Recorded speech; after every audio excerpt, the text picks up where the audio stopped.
ಹಾಸನದಲ್ಲಿ ದಳಪತಿಗಳ ಬೃಹತ್ ಶಕ್ತಿ ಪ್ರದರ್ಶನ ನಡೀತಾ ಇದೆ. ಹಾಸನದ ಬೂವನಹಳ್ಳಿಯಲ್ಲಿ ಜನತಾ ಸಮಾವೇಶ. 2 ಲಕ್ಷಕ್ಕೂ ಅಧಿಕ ಕಾರ್ಯಕರ್ತರು ಈ ಸಮಾವೇಶದಲ್ಲಿ ಭಾಗಿಯಾಗಿದ್ದಾರೆ. ಕಾಂಗ್ರೆಸ್ ವಿರುದ್ಧ ಕೇಂದ್ರ ಸಚಿವ ಎಚ್ಡಿಕೆ ವಾಗ್ದಾಳಿ ನಡೆಸಿದ್ದಾರೆ. 2.5 ವರ್ಷದಲ್ಲಿ ಕಾಂಗ್ರೆಸ್ ಜಿಲ್ಲೆಗೆ ಏನು ಮಾಡಿದೆ ಅಂತ ಕೇಳಿದ್ದಾರೆ. ಕಾಂಗ್ರೆಸ್ ವಿರುದ್ಧ ಕೇಂದ್ರ ಸಚಿವ ಎಚ್ಡಿ ಕುಮಾರಸ್ವಾಮಿ ವಾಗ್ದಾಳಿ.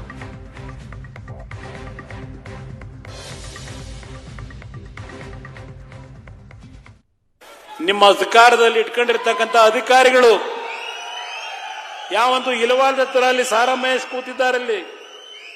ಇಲವಾಲ್ದ ಹತ್ರ ಒಂದು ಬಸ್ನಲ್ಲಿ ಯಾರೋ ಒಬ್ಬ ವ್ಯಾಪಾರಿ, ಚಿನ್ನದ ವ್ಯಾಪಾರಿ, ಚಿನ್ನ ಮಾರಾಟ ಮಾಡಿ 3 ಕೋಟಿ ಹಣ ತೆಗೆದುಕೊಂಡು ಬಸ್ಸಲ್ಲಿ ಹೋಗ್ತಿದ್ರೆ ದರೋಡೆ ಮಾಡ್ತಕ್ಕಂಥ ಅಧಿಕಾರಿಗಳನ್ನು ಇಟ್ಕೊಂಡಿರ್ತಕ್ಕಂಥ ನಿಮ್ಮ ಸರ್ಕಾರ ಸಿದ್ದರಾಮಯ್ಯನವರೇ, ದಾರಿ ತಪ್ಪದಕ್ಕಿಂತ ಮುಂಚೆ ಸರಿಪಡಿಸ್ಕೊಳ್ಳಿ ಹಿಂದೆ. ಮೊನ್ನೆ ಏನಾಯ್ತು? ಹಿರಿಯ ಅಧಿಕಾರಿ, ರಾಜ್ಯ ಮಟ್ಟ ಅಲ್ಲ ರಾಷ್ಟ್ರ ಮಟ್ಟದಲ್ಲಾಯ್ತು ಚರ್ಚೆ. ಇದು ನಿಮ್ಮ ಆಡಳಿತ, ಇದು ಪರಿಶುದ್ಧವಾದ ಆಡಳಿತ. ದೇವರಾಜ ಅರಸು ಅವರ ದಾಖಲೆನ ಮುರಿದು ಹೊರಟಿದ್ದಾರಂತೆ. ಏನ್ ದಾಖಲೆ ಮುರಿದಿದ್ದೀರಿ? ಮೊನ್ನೆ ಮಾಧ್ಯಮದ ಸ್ನೇಹಿತರ ಮುಂದೆ ಹೇಳ್ತಾ ಇದ್ದೆ, ಇಲ್ಲಿ ಅಲ್ಪಸಂಖ್ಯಾತ ಬಂಧುಗಳು ಬೆಳಿಗ್ಗೆ ಬಂದು ಹೋಗಿರಬಹುದು, ಬಹಳ ಜನ ಬಂದಿದ್ರಿ.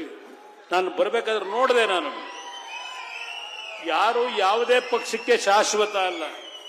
ಪಾಪ ಅಲ್ಪಸಂಖ್ಯಾತರಿಗೆ ಹೇಳ್ತೀನಿ, ಅಲ್ಲೆಲ್ಲೋ ಬೆಂಗಳೂರು ನಗರದಲ್ಲಿ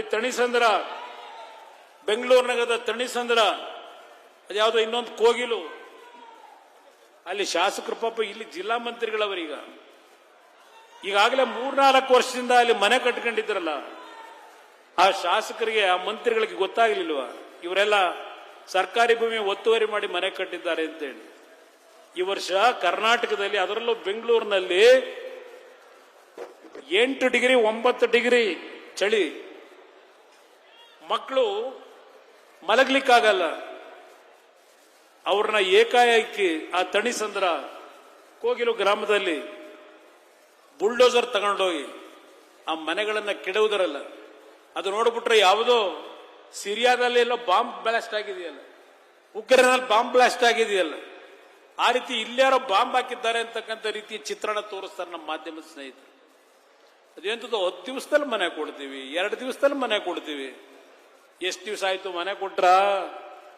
ಅಲ್ಪಸಂಖ್ಯಾತ ಬಂಧುಗಳು, ಮುಸಲ್ಮಾನ್ ಬಂಧುಗಳಿಗೆ ಮನವಿ ಮಾಡ್ತೇನೆ, ನಿಮ್ಮ ಕುಟುಂಬದ ಸಣ್ಣ ಮಕ್ಕಳನ್ನ ಆ ಚಳಿ ಒಳಗೆ ಮಲಗಿಸಬೇಕಾದ ಪರಿಸ್ಥಿತಿ ತಂದಂತದ್ದು ಜನತಾದಳ ಅಲ್ಲ. ಮುಸಲ್ಮಾನ್ ಬಂಧುಗಳಿಗೆ ಯಾವ ನಮ್ಮ ಪಕ್ಷ ನಮ್ಮ ರಕ್ಷಣೆ ಕೊಡ್ತಾರೆ, ಆ ಕಾಂಗ್ರೆಸ್ ಪಕ್ಷ ನಂಬಿ ಇವತ್ತು ಸಹ ನಿಮ್ಮನ್ನ ಯಾವ ಮಟ್ಟಕ್ಕೆ ಇಟ್ಟಿದ್ದಾರೆ ಮುಸಲ್ಮಾನ್ ಬಂಧುಗಳು ಅರ್ಥ ಮಾಡ್ಕೊಳ್ಳಿ. ಇವತ್ತು ಅವರೆಲ್ಲ ಬೀದಿಲಿದ್ದಾರೆ. ತಣಿಸಂದ್ರ ಭಾಗದಲ್ಲಿ ಅಲ್ಲೆಲ್ಲ ನಮ್ಮ ರಮೇಶ್ ಗೌಡ್ನು ಇರಬೇಕು, ಅಲ್ಲೇ ವಾಸವನೆ, ಇಲ್ಲೆಲ್ಲ ಕೂತಿರ್ಬೇಕು.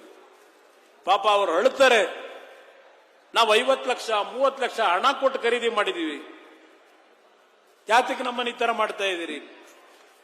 ಎಲೆಕ್ಟ್ರಿಸಿಟಿ ಬಿಲ್ ಕಟ್ಟಿಸ್ಕೊಂಡಿದ್ದೀರಿ, ನೀರಿಗೆ ಬಿಲ್ ಕಟ್ಟಿಸ್ಕೊಂಡಿದ್ದೀರಿ. ಅಂತವ್ರನ್ನ ಬೀದಿಗೆ ತಂದು ಹಾಕಿ ನಿಮ್ಗೆ ಏನಾದರೂ ಮಾನವೀಯತೆ, ಮನುಷ್ಯತ್ವ ಇದೆಯಾ ಈ ಸರ್ಕಾರಕ್ಕೆ? ಸಣ್ಣ ಸಣ್ಣ ಮಕ್ಕಳು, ಗರ್ಭಿಣಿ ತಾಯಂದರು ಬೀದಿರ ಮಲಗಿದ್ದಾರೆ ಚಳಿ ಒಳಗೆ, ಒಂದು ಬೆಡ್ಶೀಟ್ ಇಲ್ಲ. ಯಾವ ರೀತಿ ಬದುಕಲಿಕ್ಕೆ ಸಾಧ್ಯ? ಆ ಬಳ್ಳಾರಿ ಘಟನೆ, ಅದೊಂದು ಹೇಳಕ್ ಹೋದ್ರೆ ಒಂದು 10 ನಿಮಿಷ ಬೇಕು. ನಾನು ಈಗ ಸಮಯ ತೆಗೆದುಕೊಳ್ಳಕ್ಕೆ ಹೋಗೋದಿಲ್ಲ, ನೀವೆಲ್ಲ ಇನ್ನು ಊರಿಗೆ ವಾಪಸ್ ಹೋಗಬೇಕಾಗಿದೆ. ನಾನು ನಿಮ್ಮಲ್ಲಿ ಕೈ ಜೋಡಿಸಿ ಮನವಿ ಮಾಡ್ತೇನೆ, ನಾನು ಆಕಸ್ಮಿಕವಾಗಿ ರಾಜಕೀಯಕ್ಕೆ ಬಂದಿದ್ದೇನೆ. ದೇವರ ದಯೆ 2 ಬಾರಿ ಮುಖ್ಯಮಂತ್ರಿ ಆಗಿದ್ದೇನೆ. ಮೊದಲನೇ ಬಾರಿ ಮುಖ್ಯಮಂತ್ರಿ ಆದಾಗ ನನ್ನ ತಂದೆಗೆ ನೋವು ಕೊಟ್ಟಾದೆ. ಆದರೆ ಅವ್ರು ಕೊಟ್ಟಂತ ನೋವನ್ನ ಯಾವ ರೀತಿ ಸರಿಪಡಿಸಬೇಕು ಅಂತ ಹೇಳಿ ಈ ದೇಹಕ್ಕೆ ದಿನಕ್ಕೆ 20 ಗಂಟೆ ದಂಡನೆ ಕೊಟ್ಟುಕೊಂಡಿದ್ದೇನೆ. ಗ್ರಾಮ ವಾಸ್ತವ್ಯ, ಜನತಾ ದರ್ಶನ, ಯಾವ್ಯಾವ ರೀತಿಯ ಕಾರ್ಯಕ್ರಮ ಕೊಟ್ಟೆ, ಸಾರಾಯಿ ನಿಷೇಧ ಮಾಡಿದೆ. ಈಗಿನ ಸರ್ಕಾರ ಅದೆಂತದೋ 5 ಗ್ಯಾರಂಟಿ ಅಂತ ಹೇಳಿ ನಮ್ಮ ಸೂರಜ್ ಏನೋ 6, 7 ಅಂತ ಏನೋ ಲೆಕ್ಕ ಹಾಕ್ತಿದ್ದ. ಯಾವ 5 ಗ್ಯಾರಂಟಿ? ಯಾವ 5 ಗ್ಯಾರಂಟಿ ಇವ್ರದು? 51,000 ಕೋಟಿ. ನಾನು ಯಾವ ರಾಜ್ಯ ಅಂತ ಹೇಳಲ್ಲ, ಒಂದು ರಾಜ್ಯ ಕೇವಲ 20,000 ಕೋಟಿ ಸಾಲ ಮಾಡಿದ್ರು ಇಲ್ಲಿಯವರೆಗೆ. ಇವತ್ತು 1,250 ರೂಪಾಯಿ ಕೊಡ್ಲಿಕ್ಕೆ ಹೋಗಿ ಪ್ರತಿ ಕುಟುಂಬದ ಹೆಣ್ಣು ಮಕ್ಕಳಿಗೆ ಆ ರಾಜ್ಯದಲ್ಲಿ 4,500 ಕೋಟಿ ಸಾಲ ಆಗಿದೆ. 4,500 ಕೋಟಿ ಸಾಲ ಆಗಿದೆ. ಇದು ಆ ಒಂದು ರಾಜ್ಯದ ಪರಿಸ್ಥಿತಿ. ನಮ್ಮ ರಾಜ್ಯ 8 ಲಕ್ಷ ಕೋಟಿ ಸಾಲ ಈ ವರ್ಷ ನಾಡಿದ್ದು ಬಜೆಟ್ ಮಾಡ್ತಾರಂತೇನೋ ಪ್ರಿಪರೇಷನ್ ನಡೀತಾ ಇದೆ. ಅದೆಂತದೋ 17ನೇದೋ 18ನೇದೋ ದಾಖಲೆ ಬಜೆಟ್. ಈ ವರ್ಷ ಎಷ್ಟು ಕೋಟಿ ಸಾಲ ಮಾಡ್ತಾರ ಗೊತ್ತಿಲ್ಲ, ಎಷ್ಟು ಲಕ್ಷ ಕೋಟಿ. ಇದು ಇವ್ರ ಕತೆ. ಇನ್ನ ಸಾರಾಯಿ, ನಾನು ಹೇಳಿದೆ, ನಾನು ಸಾರಾಯಿ ನಿಷೇಧ ಮಾಡಬೇಕು ಅಂತ ಹಳ್ಳಿಯ ತಾಯಂದ್ರು ಹೇಳಿದ್ರಿ ನನಗೆ. ಸಂಪೂರ್ಣ ರದ್ದು ಮಾಡಿದೆ. ಹಣದ ಆಸೆಗೆ ಒಳಗಾಗಲಿಲ್ಲ. ಒಬ್ಬ ಹಳ್ಳಿಯ ಹುಡುಗ ಲಾಟ್ರಿಯ ವ್ಯಾಮೋಹಕ್ಕೆ ಒಳಗಾಗಿ ಮನೆ ಮುಂದೆ ಬಂದ. 2 ಲಕ್ಷ ಸಾಲ ಮಾಡ್ಕೊಂಡಿದ್ದೇನೆ, ಸಾಲ ತೀರಿಸ್ತಾ ಇದ್ರೆ ನಾನು ನಮ್ಮ ಕುಟುಂಬ ಸೂಸೈಡ್ ಮಾಡ್ಕೋತೀವಿ, ಆತ್ಮಹತ್ಯೆ ಮಾಡ್ಕೋತೀವಿ ಅಂತ. ಅವತ್ತೇ ಈ ರಾಜ್ಯದಲ್ಲಿ ತೀರ್ಮಾನ ಮಾಡದೆ. ಯಾರು ತೀರ್ಮಾನ ಮಾಡಲಿಲ್ಲ. ಯಾರು ಮಾಡಿದ್ದು? ನೀವು ಬೆಳೆಸಿರ ನಿಮ್ಮ ಮನೆ ಮಗ ಅಂತಕ್ಕಂಥದ ಒಂದು ಸ್ಥಾನ ನೀವೇನು ಕೊಟ್ಟಿದ್ದೀರಿ. ನಿಮ್ಮ ಮನೆಯ ಮಗ ಕುಮಾರಸ್ವಾಮಿ ಇವತ್ತು ಲಾಟ್ರಿಯ ನಿಷೇಧ ಮಾಡಿದಂಥದ್ದು ಈ ರಾಜ್ಯದಲ್ಲಿ. ಇವತ್ತೇನಾಗಿದೆ, ಬೇರೆ ಎಲ್ಲೋ ಬೇಡ, ಅರಸೀಕೆರೆ ಗುಡ್ಡಕ್ಕೆ ಹೋಗಿ ಏನಪ್ಪ ಶೋಕಣ ಯಾವ ತರ ಮಟಕ ಆಡಿಸ್ತಾರೆ, ಏನೇನ್ ನಡೆಸ್ತಾರೆ, ಪಾಪ ಎಷ್ಟು ಜನ ಬೀದಿಗೆ ತಂದು ನಿಲ್ಸಿದ್ದಾರೆ, ಪಾಪ ಹೇಳ್ತಾರೆ. ಇವತ್ತು ಅರಸೀಕೆರೆ ಜನ ಈಗಾಗಲೇ ಖಾಲಿ ಆಗ್ಬಿಟ್ಟಿರ್ಬೇಕೇನೋ ಗೊತ್ತಿಲ್ಲ ನನಗೆ. 2ನೇ ಬಾರಿ ಮುಖ್ಯಮಂತ್ರಿ ಆದಾಗ ಇಲ್ಲಿ ಬಾಲನು ಇಲ್ಲಿ ನಿಂತಿದ್ದಾನೆ. ಇವನು ಇಂಜಿನಿಯರಿಂಗ್ ಕಾಲೇಜ್ ಬೇಕು ಚನ್ನರಾಯಪಟ್ಟಣಕ್ಕೆ ಅಂತಾನೆ.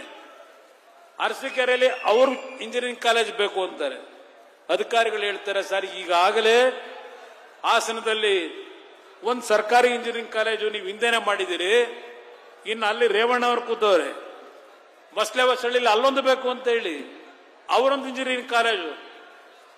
ಕೊನೆಗೆ ನಾನು ತೀರ್ಮಾನ ಮಾಡಬೇಕಾದ್ರೆ ಈ ವೇದಿಕೆ ಮುಖಾಂತರ ಅರಸೀಕೆರೆಯ ನನ್ನ ತಂದೆ ತಾಯಂದರಿಗೆ ನಾನು ಹೇಳ್ತಕ್ಕಂಥದ್ದು, ನಾನು ಅರಸೀಕೆರೆಗೆ ಅಧಿಕಾರಿಗಳು ವಿರೋಧ ಇದ್ರು ಇಂಜಿನಿಯರಿಂಗ್ ಕಾಲೇಜ್ನ ಕೊಡ್ಲಿಕ್ಕೆ ಕಾರಣ ಅರಸೀಕೆರೆಯಲ್ಲಿ ನೀರಾವರಿ ಪ್ರದೇಶ ಇಲ್ಲ, ಬಡತನ ಇದೆ, ಅಲ್ಲಿಯ ಮಕ್ಕಳಿಗೆ ಒಳ್ಳೆ ವಿದ್ಯೆ ದೊರಕಲಿ, ಆ ಮಕ್ಕಳು ನಮ್ಮ ತರ ಬೆಳಿಬೇಕು ಅಂತ ಹೇಳಿ ಅರಸೀಕೆರೆಗೆ ಇಂಜಿನಿಯರಿಂಗ್ ಕಾಲೇಜನ್ನ ಸ್ಯಾಂಕ್ಷನ್ ಮಾಡಿ ಬಾಲಣ್ಣನಿಗೆ ಹೇಳಿದೆ. ಮುಂದೆ ಸ್ವಲ್ಪ ಒಳ್ಳೆ ದಿನಗಳು ಬಂದ್ರೆ ಚನ್ನರಾಯಪಟ್ಟಣಕ್ಕೂ ಒಂದು ಕೊಡೋಣ ಅಂತೆ. ನಾನಿವತ್ತು ಬರಬೇಕಾದ್ರೆ ಮೈಸೂರಿನ ನಮ್ಮ ಲೀಡರ್ ಹೇಳ್ತಾ ಇದ್ರು ನನಗೆ, ಮೈಸೂರಿನಲ್ಲಿ ಸನ್ಮಾನ್ಯ ಸಿದ್ದರಾಮಯ್ಯವರು 8 ವರ್ಷದ ಮುಖ್ಯಮಂತ್ರಿಗಳು ಈಗಾಗಲೇ ದಾಖಲೆ ನಿರ್ಮಾಣ ಮಾಡಿಬಿಟ್ರು, ದೇವರಾಜ ಅರಸು ಅವರ ದಾಖಲೆನ. ಒಂದೇ ಒಂದು ಸರ್ಕಾರಿ ಕಾಲೇಜ್ ಇಲ್ಲ, ಇಂಜಿನಿಯರಿಂಗ್ ಕಾಲೇಜು ಮೈಸೂರು ಜಿಲ್ಲೆಯಲ್ಲಿ. ಏನ್ ಮಹೇಶಣ್ಣ ಇದೆಯಾ? ಸರ್ಕಾರಿ ಕಾಲೇಜ್ ಇದೆಯಾ ಅಲ್ಲಿ ಮೈಸೂರಲ್ಲಿ? ಒಂದು ಇಂಜಿನಿಯರಿಂಗ್ ಕಾಲೇಜ್ ಇಲ್ಲ. ಅದೇ ಹಾಸನ ಜಿಲ್ಲೆನಲ್ಲಿ 3 ಸರ್ಕಾರಿ ಇಂಜಿನಿಯರಿಂಗ್ ಕಾಲೇಜು.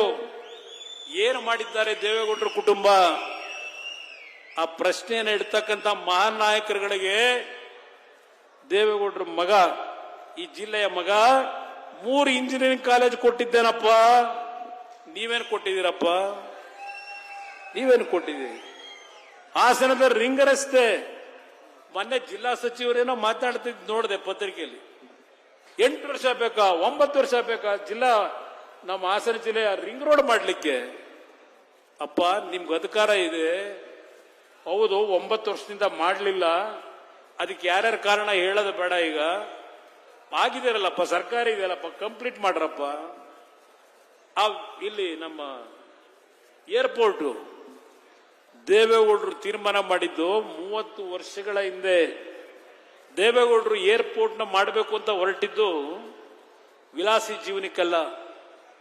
ಯಾವನನ್ನ ರೈತರು ಹಾಸನ ಜಿಲ್ಲೆನಲ್ಲಿ ನೀವು ಆಲೂಗೆಡ್ಡೆ ಬೆಳೀತಾ ಇದ್ರಿ, ಆಲೂಗೆಡ್ಡೆ ಬೆಳೆ ಬಹುಶಃ ಇವತ್ತು ಆಲ್ಮೋಸ್ಟ್ ಅಲ್ಲಿ ನಿಂತೋಗಿರಬೇಕೀಗ.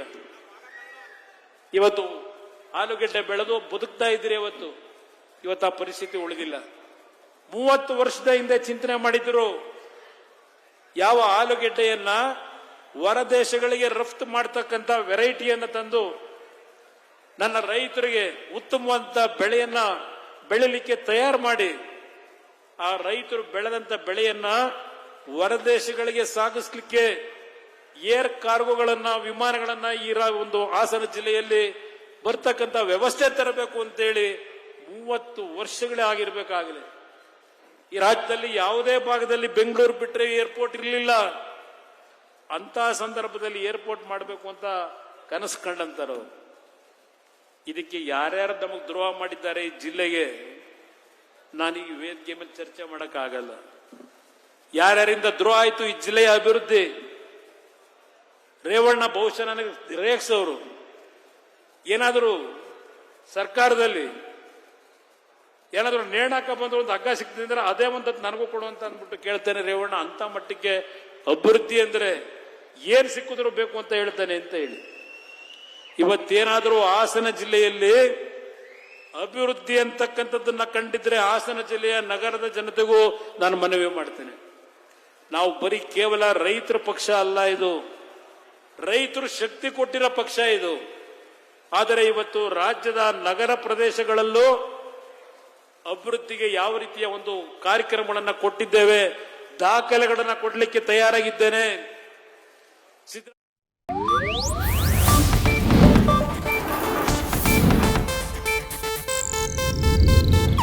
ಇದು ಏಷ್ಯಾನೆಟ್ ನ್ಯೂಸ್ ನೆಟ್ವರ್ಕ್ ಪ್ರಸ್ತುತಿ.